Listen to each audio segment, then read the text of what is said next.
한국이 난적 우즈베키스탄을 2대1로 꺾었습니다. 쉽게 승리한 경기는 아니었습니다. 드디어 아시안게임 남자 축구는 우승을 위한 단 한 게임, 결승전만 남아있습니다.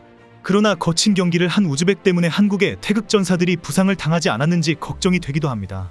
경기장에서는 한국 선수들의 고통스러운 비명소리가 수시로 들릴 정도였습니다. 후반에는 한국 선수들도 적극적으로 몸싸움을 하면서 전혀 밀리지 않는 뜨거운 경기를 보여주었습니다. 경기가 종료되기 직전까지 창과 방패가 정면 충돌하는 장면이 계속 쏟아졌습니다. 후반 추가 시간이 6분이나 주어지면서 6분 동안 더 충돌이 연장되는 느낌이었습니다.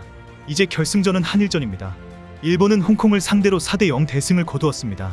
지난 2018년 자카르타 아시안게임에 이어 2회 연속으로 한국과 일본의 라이벌전으로 치르게 되었습니다. 결승전은 10월 7일 오후 9시에 킥오프할 예정입니다. 먼저 경기를 마친 일본에서는 큰 승리에 대해 일본은 강하다, 레벨이 높다라는 자화자찬에 잠시 빠져 있었습니다. 우르르 쏟아진 축하 댓글에는 한일전의 승리가 확실하다 라며 축배를 들고 있습니다. 이군 프로 선수와 대학부 엘리트 선수들로 구성된 일본인데도 충분히 한국을 이길 수 있다라는 분위기였습니다. 그런데 한국과 우즈벡과의 경기를 관전하고 올라온 댓글에는 대부분 한국도 거칠다라는 지적이 많습니다. 우즈벡과의 맞대결에서 결코 밀리지 않고 거칠게 맞대응하는 것에 놀랐다는 반응이 대부분입니다. 바로 많은 댓글이 한국이 승리를 위해 거칠게 나올 것이 확실하다면서 군면제 이야기로 도배가 되었습니다. 금메달을 따고 군대 면제를 노리고 있는 한국 선수들이 한일전에서 죽기 살기로 할 것이라는 지적입니다. 우즈벡보다 한국이 더 거칠었다, 역시 병역이 걸려있기 때문이다 라는 댓글에 좋아요가 몰릴 정도입니다. 홍콩과 4대0 대승 이야기는 어디 가고 온통 군면제 한국 선수 이야기뿐입니다. 우즈벡과의 준결승전은 마치 우즈벡이 중국의 조언을 들었나 싶을 정도로 거칠었습니다. 중국과의 경기 전에는 중국 해설가가 직접적으로 한국을 이기는 방법을 설명했기 때문입니다. 중국이 한국을 확실히 이길 수 있는 방법은 심판이 보지 않는 상황이 되면 한국 선수에 부상을 입히면 된다, 그것이 홈 어드밴티지를 이용하는 것이다 라고 계속 강조했습니다. 그러면서 한국은 결승전을 준비하려고 하기 때문에 몸을 사릴 것이다, 그때 더 거칠게 나와야 한다라고 설명했습니다. 오늘 경기가 그렇게 진행된 것 같습니다. 중국은 거칠게 나오더라도 월등한 실력으로 압도를 했습니다. 그러나 우즈벡은 여러가지로 한국의 까다로운 팀이 확실합니다. 경기 전 황선홍 감독도 우즈벡은 상당히 파워풀하고 에너지가 넘친다, 힘싸움을 하는 팀이기 때문에 같이 힘싸움을 하면 어려워진다, 준비를 잘하고 있다라고 말했습니다. 우즈벡은 연령대별 대표팀 상대 전적에서 14전 10승 2무 2패로 상당히 앞서 있습니다. 그러나 항상 한국은 우즈벡을 껄끄러운 상대로 여기고 있고 우즈벡은 한국은 이길 수 있는 팀이다라고 자신하는 상황입니다. 그동안 우즈벡이 국제대회에서 한국을 끈질기게 물고 늘어지면서 괴롭혔기 때문입니다. 우즈베키스탄에서도 충분히 한국을 꺾을 수 있다라는 믿음을 가지고 있습니다. 현지에서는 지난 1994년 히로시마 아시안게임 당시 한국에게 1대0 승리를 한 것을 강조했습니다. 특히 지난 대회에서도 3대3까지 끌고 가다가 아깝게 실점을 한 것을 지적합니다. 한국은 2018 자카르타 아시안게임 8강전에서 우즈벡과 맞붙은 적이 있습니다.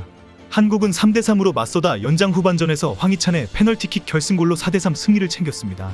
그래서 절대 끝까지 흥분하지 말고 철저히 수비를 해야 한다라고 강조합니다.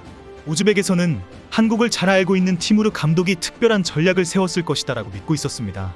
실제 우즈벡 감독인 티무르 카파제 감독은 선수 시절 K리그에서 뛴 경력이 있습니다. 2011년 아시안컵에서 좋은 모습을 보이면서 허정무 감독의 인천 유나이티드에 입단을 했습니다. 인천에서 처음 수비형 미드필더로 뛰었는데 조금씩 공격적 능력이 입증되면서 대박을 치게 됩니다. 입단 직후 한 시즌 동안 30경기 5골 5도움으로 멋진 기록을 썼습니다. 그러나 다음 시즌에 설기현과 김남일이 영입되면서 결국 쫓겨나게 되었습니다. 그 이후 아랍에미리트와 우즈베키스탄 리그에서 뛰면서 우즈벡 리그 슈퍼컵 우승까지 하게 됩니다. 한국의 아쉬운 기억이 많은 카파제 감독은 누구보다 한국 축구에 대해 잘 알고 있다고 자신합니다. 경기 시작 전 우즈벡의 티무르 카파제 감독은 한국에는 특출난 선수가 많다, 그 선수들에게 초점을 맞추어 집중 훈련을 진행하고 있다라고 밝혔습니다. 한국의 지난 경기를 분석해서 잘 아는 선수들의 특징을 다 파악했고 대비책이 있다라는 식으로 큰 소리를 친 것입니다.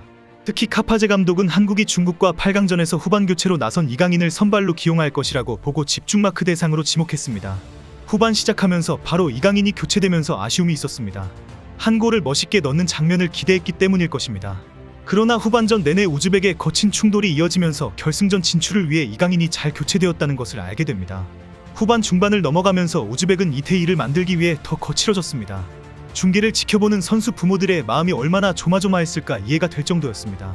그러나 우즈벡이 거칠게 나오는 상황에서도 한국 축구 팬들은 승리를 확신하고 있었습니다. 이제는 한국 축구를 편안한 마음으로 지켜보게 될 정도로 압도적인 경기력 차이를 보여주고 있기 때문입니다. 최근 손흥민, 김민재, 이강인을 필두로 황금의 세대라는 격찬까지 받으며 국제사회에서 그 위상을 높여가고 있는데요.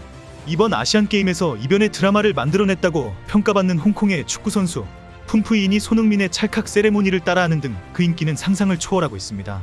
이들의 눈부신 활약에 덩달아 한국의 인기도 올라가며 손흥민이 뛰고 있는 토트넘의 경기에 직접 그린 태극기가 들어간 현수막을 펄럭이며 응원하는 현지 팬이 있을 정도의 동료들과 편히 쉬는 자리에서도 쉽게 술을 마시지 않는 이강인을 두고 그가 규율 있는 한국인이기 때문이라며 한국 자체를 긍정적으로 평가하는 해외 언론의 보도도 있었죠. 이제 전 세계의 중심에 당당히 자리하게 된 태극기를 두고 많은 사람들이 기뻐하고 있는 이때 가장 뿌듯할 사람들은 의외로 70년 전 한국전에 참전했던 참전용사들인데요. 손흥민 덕분에 한국을 구한 일이 진정 가치 있는 일임을 알았다고 말한 영국에 참전용사가 있는가 하면 실제로 6.25 참전용사의 후손인 이강인이 국제 무대에서 활약하는 모습을 보며 참전용사들이 느끼는 자부심은 상상할 수 없을 정도로 크다고 합니다. 이는 그들이 한국에 지닌 애정이 워낙 크기도 하지만 한국의 젊은 세대들이 아직도 그들을 잊지 않고 꾸준히 감사를 표하는 덕분이기도 한데요. 최근 전 세계 언론을 통해 보도된 한 편의 기사에서 70년 전에 태극기가 걸리며 화제가 되었습니다. 커다란 태극기가 펄럭이는 한 장의 사진과 함께 기사는 뜻밖의 감사 인사로 시작되고 있는데요. 당신들이 있어 지금의 한국이 있을 수 있었습니다. 감사 인사가 너무 늦어 죄송합니다. 참전용사들에게 깊은 감사를 표한 이들은 이어 한국전 참전용사라면 누구나 자신들의 의료지원 프로그램에 지원할 수 있다는 깜짝 놀랄만한 선물을 공개하며 참전용사뿐 아니라 기사를 접한 모든 이들을 감동하게 만들었다고 하네요. 이 모든 것을 준비한 것은 한국의 작은 욕실 화장품 브랜드로 최근 이들이 실제로 지원한 필리핀 참전용사의 영상이 공개되며 한 번 더 뜨거운 화제를 불러일으켰는데요. 이전부터 이들은 에티오피아 현지 참전용사 모두의 안질환 수술을 전액 지원하고 한국전 참전국의 감사의 의미를 담은 황금 카네이션을 보내는 등 조용하지만 꾸준한 행보를 이어오고 있었습니다. 이 같은 사실이 알려지며 수많은 한국인들이 이 기업의 후원 상품에 동참하며 그 뜻을 함께하고 있는데요. 그리고 오늘 이 기업의 선한 행보에 동참하고자 특별한 이벤트를 소개해드리려 합니다.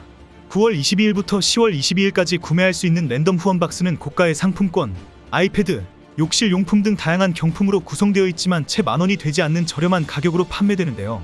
기업의 큰 이윤을 남기는 대신 구매 즉시 참전용사에게 수익금 일부가 후원되고 이들이 매일 업데이트하고 있는 후원자 명단에 구매자 이름이 오르는 오직 후원을 위한 상품이라고 합니다. 이외로도 태극기 후원 볼캡을 구매 시 두 분을 선정하여 토트넘 직관 티켓을 증정하는 이벤트도 한다고 하니 고정 댓글을 통해 확인해 주시기 바랍니다. 저 역시 참전용사님들의 은혜를 입은 한국인으로서 함께 동참하게 되었는데요. 평소 한국전과 태극기의 의미를 각별히 생각하며 한국인으로서 정과 의리를 보여주고 싶었던 분들의 많은 관심과 참여 부탁드립니다. 앞으로 국제사회에 한국의 입지가 보다 더 크고 공고해지길 바라며 이번 영상 여기서 마치겠습니다.